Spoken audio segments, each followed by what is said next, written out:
The Several Santa Syndrome. Will the real Santa Claus please stand up? Down through the chimney with good St. Nick goes the tune, referring to the guy who brings presents and eats the milk and cookies that the kids leave out. Come to think of it, they should probably leave something more substantial, considering the journey he undergoes, like a pile of protein bars. The identity of this visitor was generally accepted when I was a kid growing up in Ohio. St. Nick was just one of many names for the jolly old man in the red suit who comes in a sleigh filled with presents. As it turns out, it's not so simple. Here in Bavaria, St. Nick is not quite so jolly.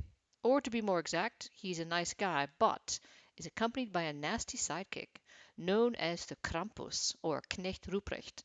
Knecht is an old German word for squire. St. Nick and his cohort visit preschools, elementary schools, and sometimes private homes. He wears the traditional quote-unquote red suit and has a sack of walnuts, tangerines, and candy to give out to well-behaved children.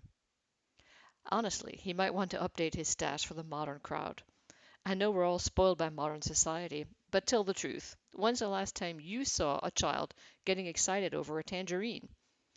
If children admit that they have not been quite so good, Knecht Ruprecht, in his trendy brown burlap robe, hits them with his birch branch or with his bag of ashes, as one does. Okay, this is just the story. My kids never met Knecht Ruprecht, since in modern-day Munich, at least, he never seems to turn up. Maybe it's too far away from his mountain home. Or he couldn't be bothered dealing with the train system. German trains are not all they're cracked up to be. At preschool they always hinted at his presence, at least, lending a tingle of excitement to the whole affair, but the only person to actually make an appearance was the congenial fellow in the red suit. St. Nicholas started his career as a bishop in Anatolia, modern-day Turkey, and was known to be kind to children, which is where the whole idea of gifts for kids began. December 6th is his feast day in the Catholic tradition, so this is the day when he makes his rounds, with or without his sidekick. What I didn't realize in my foreign naivete is that he's also supposed to visit children's homes the night before. Children leave their shoes outside the door so that he'll fill them with candy. Except for my kids. I was so busy with advent calendar logistics, see my previous post, that I didn't even catch wind of this other German tradition. Years later, my kids told me how their classmates would brandish their goodies at school on Nikolaus, December 6th. What did you get? I got chocolate, walnuts, and gummy bears. I got chocolate Santa Clauses, candy bars, and sugar-coated almonds. Huh? You got candy in your shoes? I didn't get anything. The truth was out. My poor kids had a clueless foreign mom, so they didn't get any candy on December 6th. Some of their friends were so horrified that they even took pity on them and donated some from their own stash. On the upside, my kids got more candy on Halloween. Besides, witches have pointy hats like Santa, so that sort of counts, right? Far more intriguing than Nikolaus is the mysterious Christkind in Bavaria, the bringer of presents on Christmas Eve. Literally translated, it means Christchild, but upon closer scrutiny, this is not who this really is. It's an angel, a friend told me. No, it's the Christchild, but with wings, wearing a long, white, flowing robe, said another. Since when does the Christchild have wings? Or don Victorian nightwear for women? I'm not buying it.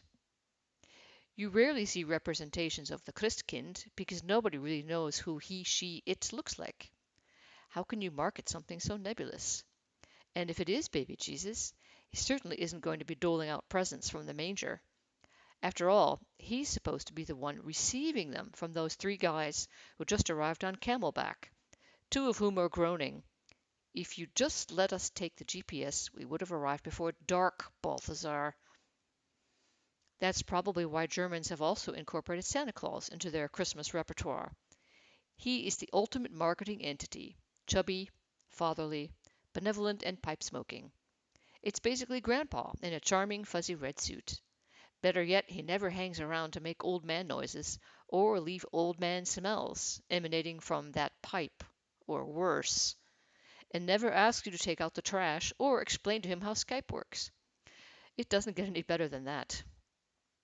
So even though it's officially the Christkind who brings presents, it's Santa Claus who's plastered over everything in store windows, candy boxes, wrapping paper, and all other holiday merchandise. Santa Claus is St. Nick after being remodeled by Americans. And if there's anything they know how to do, it's to market something. Just look at Coca-Cola, who turned sugary water into a multi-million-dollar business. The fact that everything else World War II soldiers could get their hands on tasted like chlorine or caused diarrhea admittedly did help.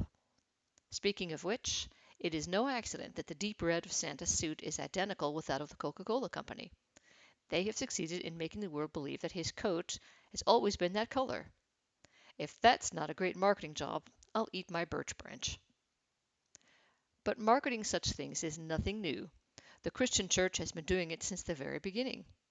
After all, Christmas is timed to coincide with pre-Christian year-end celebrations. These date back to Roman times, probably to the Saturnalia festivals held at year's end. Let them keep their festivals, just rebrand them, and everybody will be happy, was the thinking. Not much different from a modern corporate takeover, really. As it turns out, Knecht Ruprecht is also related to the creepy Grimm's fairy tale-like creatures that come out at carnival time during the Alemannische Fastnacht in Swabia and Switzerland, which is why they're practically identical. Both originate from the Alpine countries.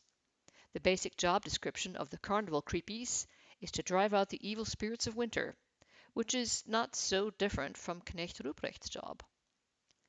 Maybe the thin air at high altitudes caused people to hallucinate, or maybe it was something people came up with to while away the harsh mountain winters. It's also conceivable that somebody once saw an ugly person in a fur coat at night, and it became a thing. Who knows how this stuff comes about? For the rulers of former East Germany, Christmas posed a serious challenge. The population was Christian, but the state was supposed to take the place of God. How do you deal with that? You couldn't just let people celebrate Christmas if there was no God. This posed quite a conundrum. Somewhere buried in the higher echelons of the East German Politburo, the country's top ruling committee, was a group of very creative minds. They set about solving this delicate task. If only they could recast Christmas in the shape of the Communist Party, they could allow East Germans to continue celebrating. Sound familiar? If they could find a way to allow people to enjoy the holidays as they had before, it would help keep unrest under wraps. Or wrapped in colorful paper, in this case. They succeeded. They took the most visible elements of Christmas and, you guessed it, rebranded them. Chocolate Santa Clauses were still allowed, but now they were called Schokoladenhohlkörper zum Jahresende. This ridiculously long German expression has an equally ridiculous meaning: hollow chocolate figures to celebrate the year's end.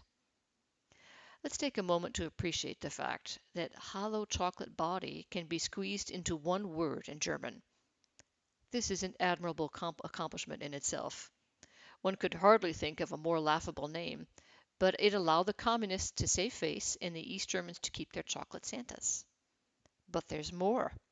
You might think the communists would have at least left Jesus alone. After all, how could you possibly transform the Son of God himself to make it compatible with the ruling dogma? Challenge accepted. There was no stopping these Politbureaucrats. They simply renamed the Christkind, reputed by some to be an angel, you recall, to the geflügelte Jahresendfigur, the winged year-end figurine. Just rolls off the tongue, doesn't it? Hey, are you putting a winged year-end figurine on the top of your Christmas tree? I mean, on your year-end large pine tree with little lights and glittery things on it? Okay, that was me, not the communists. You can only imagine how these politicians turned marketing geniuses broke out into hysterics when they came up with these expressions, surpassed only by their glee when their suggestion was actually accepted, but only in public.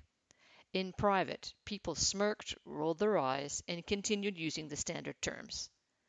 These expressions are now a thing of the past, just like the Berlin Wall, and have been relegated to the dustbin like useless, ripped-up wrapping paper on Christmas morning.